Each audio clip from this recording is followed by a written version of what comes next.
So simply connect my gadget onto the dongle that come with your iPhone 7. Then all you have to do is plug into your iPhone 7 right here. That's it. That's all I have to do. Then you have to set the radio.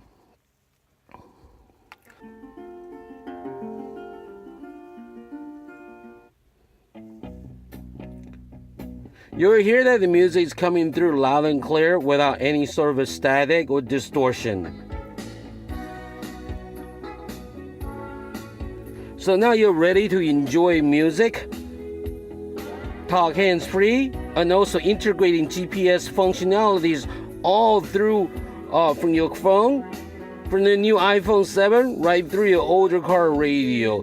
That's all you have to do, okay? So this is Wesley, the Gizmo Guy. Thank you for watching. Thank you. Goodbye.